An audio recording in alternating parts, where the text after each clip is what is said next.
ئەنجومەنی کۆمیساران لە کۆبوونەوەی ئاسای خۆیدا لە بەرواری 24 پێنجی 2018 پاش گفتوگۆکردنی راپۆرتی هونەری کارگێڕی هەڵبژاردن و یادداشتی 4 لە ئەندامانی ئەنجومەنی کۆمیساران و یادداشتی 5 حیزبی کوردستانی سەبارەت بە بەکارهێنانی تەکنۆلۆژیا لە هەڵبژاردنەکانی پەرلەمانی کوردستان لە بەرواری 30 2018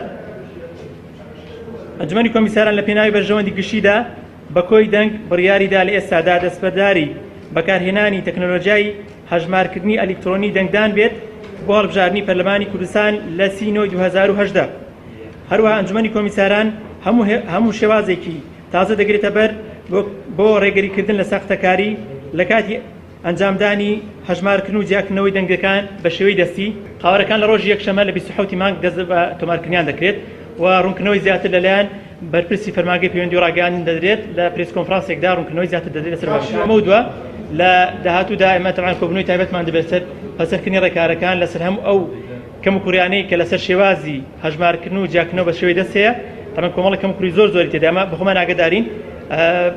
خۆمان وەکو ئەنجومەنی کۆمیساران و کورسافی کۆمیسیۆن هەمووی وەڕاوێژ بەلایەنە سیاسیەکان و تەنانەت ڕێکخراوەکانی کۆمەڵگەی مەدەنی هەموو ئەوانەی کە لەسەر پرسی هەڵبژاردنەکان کار دەکەن ئێمە ڕاوێژمان دەبێ هەوڵ دەدەین بە هەموو لایەکمان بگەینە قەناعەتێک کە باشترین بژاردە و باشترین ڕێگەری بکەین لەوەی کە بە هیچ شێوەیەک سەختەکاری ئەنجام بدرێت و دڵنیایی بدەین بە قاوەرە سیاسیەکان و هەموو هاوڵاتیانی هەرێمی کوردستان.